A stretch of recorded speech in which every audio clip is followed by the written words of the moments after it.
Comment je suis passée d'une personne très dépensière à celle qui arrive à économiser 10 000 € en un an. Je vous raconte ça en me maquillant. J'ai mis tout dans un bac, c'était plus facile pour déplacer. Là par contre, pour retrouver les choses, ça va être beaucoup plus difficile. Déjà, ce qu'il faut comprendre, c'est que dans ma famille, on m'a toujours dit d'épargner. Surtout ma mère, elle me le répétait vraiment tout le temps. Je pense que c'est aussi prononcé parce qu'on est une famille issue d'immigration. Alors, on aurait pu se dire que j'allais devenir comme ça, c'était pas du tout le cas. Vraiment, dès petite, dès que j'avais un peu d'argent à mes anniversaires, je gaspillais tout et dans du n'importe quoi. Ma mère me disait tout le temps que j'allais le regretter plus tard. Écoutez vos mères. Alors, forcément, quand j'ai eu mes premiers salaires, ça a suivi. Attendez, je trouve pas mon budget. Ah, il y a... Oui, c'est bon. C'est dur de faire deux choses en même temps.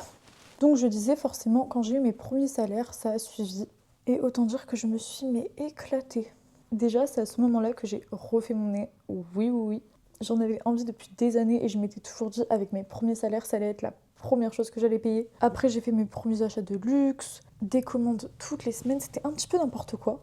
Dites-vous que même mes 20 ans. Alors ça, j'ai voulu faire une fête, mais en petit comité. Je crois que j'avais invité 7 personnes. J'en ai eu pour 800 €. Pour dire à quel point tout était exagéré et que, en fait, j'avais aucun sens, j'avais aucune valeur de l'argent. Concrètement, comme d'habitude, je faisais toujours l'inverse de ce qu'on me disait. Sauf que, au bout d'un moment, avec mon copain, parce que j'étais déjà avec à ce moment-là, on se disait que ça faisait un petit moment qu'on était ensemble et qu'on aimerait bien commencer potentiellement à habiter ensemble. Mais évidemment, avant de prendre une décision aussi importante, il fallait évaluer le risque. Alors on a commencé à imaginer combien ça pourrait nous coûter. Non seulement l'emménagement, mais aussi notre vie de tous les jours. Et autant dire que c'est très très cher. Après, on a aussi réfléchi à la vie qu'on voulait plus tard. Parce que forcément, l'objectif, c'est pas d'être à 30 ans au même stade qu'à 22 ans. Alors, ce qu'on a fait, c'est un plan sur 10 ans. Ça peut paraître énorme, mais ça nous permet d'être très réalistes au final sur qu'est-ce qu'il faut qu'on fasse maintenant pour que ça impacte correctement notre futur. Évidemment, c'est difficile de se faire des projections très précises, mais ça nous permet de nous donner une idée. Et autant dire qu'on s'est pris une claque, parce que c'est clair que c'est compliqué.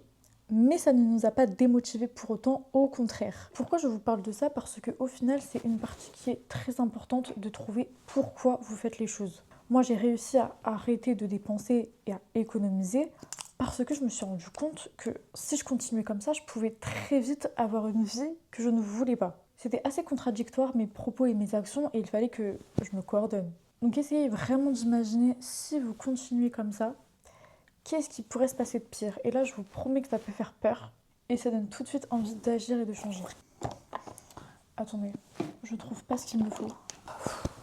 Ça, c'est les trucs qui me saoulent. Oui, j'utilise du gel pour fixer mes sourcils. Et alors? C'est vraiment une astuce très très pratique. Une fois que vous avez trouvé pourquoi vous voulez changer et pas juste changer parce qu'on vous dit que c'est pas bien, ça doit vraiment venir de vous-même, il faut trouver comment agir concrètement. Personnellement, pour faire le point, et c'est ce que je recommande à tout le monde, c'est de faire un tableau Excel. Vous inscrivez toutes vos sources de revenus. Moi, en l'occurrence, à cette époque-là, j'étais en alternance, je gagnais 1 100 €, mais j'étais passée très vite à 1 400 € parce que j'ai changé de tranche quand j'ai pris 21 ans. Après, vous prenez vos charges. À cette période-là, j'étais chez mes parents, donc j'avais pas grand-chose à payer, juste mon essence, l'assurance de ma voiture, la cantine parce que je mangeais à l'université et le bus. Après, vous avez l'argent qu'il vous reste pour la fin du mois. Et là, il faut décider qu'est-ce que vous faites. Nous, on s'était fixé l'objectif d'économiser pour deux choses et chacun s'occupait de sa partie pour éviter de se mélanger. Moi, ma partie, c'était d'économiser 10 000 € pour nous loger, tout ce qui est meubles, etc. Lui, de son côté, c'était pour autre chose, c'est pas le sujet de la vidéo. Mais voilà, pour vous situer un petit peu. Et surtout, on s'était fixé une deadline, parce que si vous vous mettez des objectifs, mais que vous n'avez pas de date, au final, ça restera que des objectifs et ça va jamais se transformer en action. Donc concrètement, avec ma situation, je devais trouver une solution pour économiser 10 000 € en un an. On va pas se le cacher, avec le faible revenu que j'avais, c'était quand même assez compliqué. Mais il n'y a pas de problème, il n'y a que des solutions. Quand on n'a pas assez, il faut trouver comment faire assez. Alors j'ai pris mon emploi du temps, j'ai regardé quand est-ce que j'étais libre, c'était plutôt les week-ends, mais je ne voulais pas quelque chose de fixe au cas où j'avais un examen à passer ou une fête de famille à aller. Je voulais quand même rester assez flexible. Alors la meilleure option c'était l'intérim. J'ai commencé pendant 3-4 mois à être hôtesse événementielle. Ça paraît un peu glamour, c'est beaucoup plus dur que ce qu'on pense à faire. Et honnêtement, c'était très très mal payé pour ce que c'était. On devait se déplacer avec notre voiture. Alors oui, des fois il y avait des petits remboursements, mais en fait ils te remboursent juste l'essence, mais pas le kilométrage de ta voiture. Et même pour travailler tard le soir, etc. Enfin, vraiment, je gagnais pas grand-chose avec ça. Donc j'ai trouvé un autre poste. Je travaillais pour un traiteur et j'étais, je crois, ce qu'on appelle un extra. Concrètement, vous voyez, dans des fêtes d'anniversaire, parfois des 50 ans, des 18 ans, il y a des personnes qui cuisinent des énormes paellas dans des gros poêlons. Bah ça, c'était moi. Je faisais ça. J'allais à mon travail, je conduisais mon petit camion qui était bien chargé. J'allais sur place et je cuisinais. Des fois, c'était couscous, tagine, paella, poulet basquet. Enfin, franchement, c'était super cool. Je rentrais, je faisais mon truc tranquille. Les gens étaient sympas parce que bah, c'était leur fête. Et surtout, ça payait bien. J'avais pas besoin d'utiliser ma voiture. Donc ça, c'était vraiment le bon plan qui m'a permis de très facilement dégager 400-500 euros en plus par mois, ce qui n'était vraiment pas négligeable. Et là, la stratégie que j'ai décidé d'adopter, c'est que tout mon salaire me servait à payer mes charges et le reste, je mettais tout en épargne. Et ce que je gagnais les week-ends, ça me servait à mon plaisir personnel. Donc si je voulais travailler plus, bah, j'étais plus récompensée. Et si je travaillais que 2 week-ends, bah, j'allais moins. Mais on va pas se le cacher, c'est un job qui est assez fatigant. C'était pas forcément super près de chez moi tout le temps. Et je me suis dit, à la longue, je sais pas si j'allais pouvoir le garder. Donc je commençais à réfléchir. Et j'ai toujours eu envie de me lancer dans l'entrepreneuriat. J'avais demandé à mes grands-parents de m'acheter le livre Girl Boss quand j'étais en 5e. Et je me souviens que c'est grâce à ce livre à 12 ans, je me rappelle encore le lire dans mon jardin l'été, ça m'a donné envie en fait d'avoir quelque chose à moi, d'être ma propre patronne, de me sentir vraiment libre. Mais j'avais jamais vraiment eu trop l'idée qui fait que j'allais passer le cap de me lancer. Là, en l'occurrence, je l'avais eu, c'était Power, vous vous doutez maintenant, il n'y a pas de suspense. J'avais évalué le projet pour me lancer, il me fallait à peu près 1200 euros. Et donc c'est en travaillant les week-ends que j'ai réussi aussi à me payer cette partie-là. Je voulais pas tout dépenser que dans des vêtements, je voulais aussi l'investir et ça a été ma manière à moi de l'investir. À travers ça, ce qu'il faut retenir, c'est pas vraiment les métiers que j'ai pu faire, mais c'est plus le fait que plus on diversifie ses sources de revenus, plus on se sécurise, plus aussi on peut forcément augmenter son budget et on peut faire plus de choses. Et c'est comme ça que pendant un an, j'ai réussi à économiser 10 000 euros. Donc ça, c'est vraiment dans les faits. Maintenant, dans la tête, c'est plus compliqué. Parce que des fois, on va pas se le cacher, on a des pulsions, on a envie d'aller consommer, on a envie d'aller acheter, surtout quand on voit tout le monde le faire.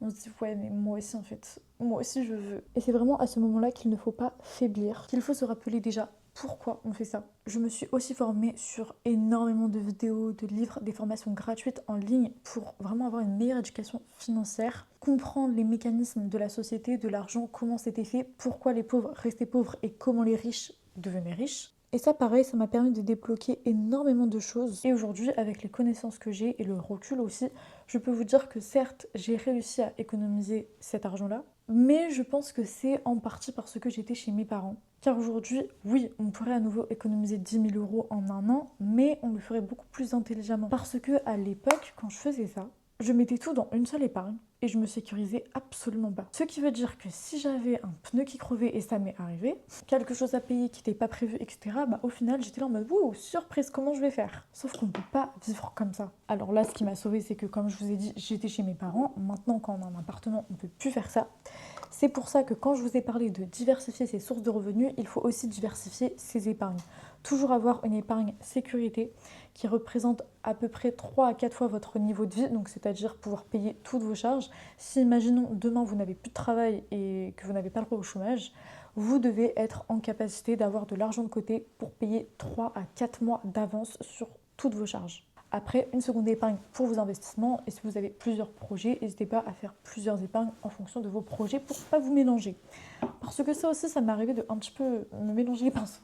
Après, j'ai aussi appris à me taire parce que c'est quelque chose que j'avais quand même pas mal de mal à faire au début. Je pense que c'était vraiment juste une question d'habitude où je disais tout le temps. Le truc, c'est que toutes les choses ne sont pas bonnes à dire à toutes les personnes et encore moins quand rien n'est acté, rien n'est signé. Il faut comprendre qu'on n'a pas tous la même perspective du monde et que certaines personnes, vous pourrez leur expliquer par A plus B ce que vous voulez faire, elles ne comprendront pas. Et donc c'est pas constructif, vous voyez. Surtout sur la question financière qui, je trouve, est un sujet sensible, pas spécialement pour moi, mais je trouve qu'on peut vite en vexer certains, je trouve. Dès lors qu'on parle de ça, qu'on peut avoir de gros projets, etc., les gens ils peuvent dire mais vous vous prenez pour qui? Ou dire vous êtes complètement surréaliste, etc. En fait, à part vous démotiver, ça va servir à rien. Donc gardez les choses pour vous, une grande partie en tout cas, tant que c'est pas acté. Par contre, demandez conseil aux bonnes personnes, ça peut être très intéressant. Ceux qui ont plus d'expérience que vous, on en apprend des belles leçons. Attendez, je cherche juste mon crayon. Autre chose que j'ai appris aussi, c'est à manifester. J'avais fait quelques TikTok sur ça, on m'avait demandé de développer un peu plus. En vérité, c'est un sujet qui est assez dur. C'est-à-dire que pour moi, je me dis que si je veux quelque chose, je l'ai. Pour moi, c'est logique si demain j'ai de l'argent. Pour moi, il n'y a pas d'autre issue possible. Je serais obligée de finir avec cet argent-là. Attendez, j'ai oublié encore quelque chose, je reviens.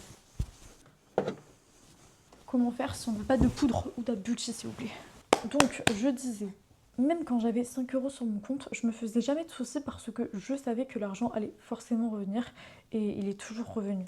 Pour moi, je suis absolument pas irréaliste quand je parle de grands projets, de grandes idées, parce que pour moi, c'est des choses qui sont accessibles.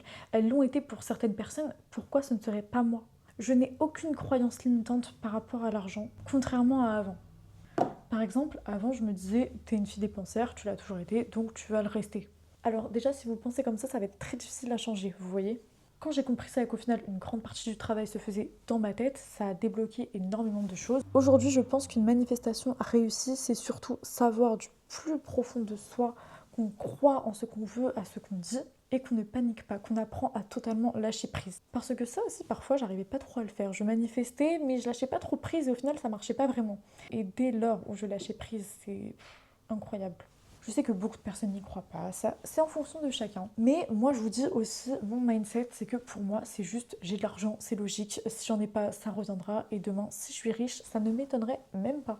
Je suis pas encore à ce stade-là, mais je travaille pour. Parce que aussi, il faut pas croire que on manifeste puis après on fait plus rien. Non. Mais on est déjà dans une mentalité positive et le positif attire le positif. Par contre, si je devais me faire une autocritique à moi-même, un conseil aussi que je pourrais vous donner qui vous ferait avancer plus vite que moi, c'est qu'une grande partie de la classe moyenne reste dans cette classe moyenne parce que, je l'ai lu dans un livre et c'est très intéressant, c'est que les personnes ne sont pas prêtes à baisser leur train de vie pour économiser plus et un jour changer de classe sociale, vous voyez. Et moi, ça a été vraiment mon cas pendant longtemps. Aujourd'hui, ça ne l'est plus. On vit en dessous du train de vie qu'on pourrait avoir. Et c'est grâce à ça qu'on peut mettre plus dans les projets qui nous permettront d'avoir un effet de levier et viser plus loin plus tard. Mais c'est vrai que pendant cette année-là, au final, j'avais une grande partie plaisir. Je me faisais toujours des beaux cadeaux à moi-même. Et au final, j'aurais pu économiser plus et avancer plus vite si j'aurais été prête à baisser mon train de vie. Mais j'ai préféré le plaisir sur du court terme plutôt que sur du long terme. Après, j'avais fait des efforts,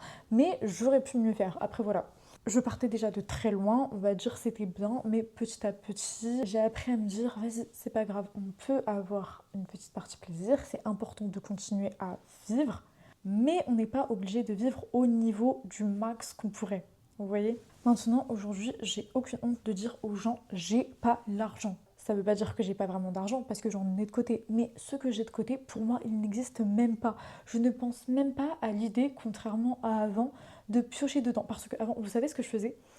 C'est que je me crée des dettes à moi-même. C'est-à-dire que je savais que dans mon épargne, j'avais tant. Ça, c'était avant l'année que j'avais essayé d'économiser, hein, je précise. Et du coup, je me dis, bah vas-y, je vais acheter un truc et le mois prochain, bah, je me rembourserai. Évidemment, je vais pas préciser, mais il y a des choses qui n'ont jamais été remboursées. Mais ça, c'est encore une fois une très mauvaise habitude que j'ai appris à gommer.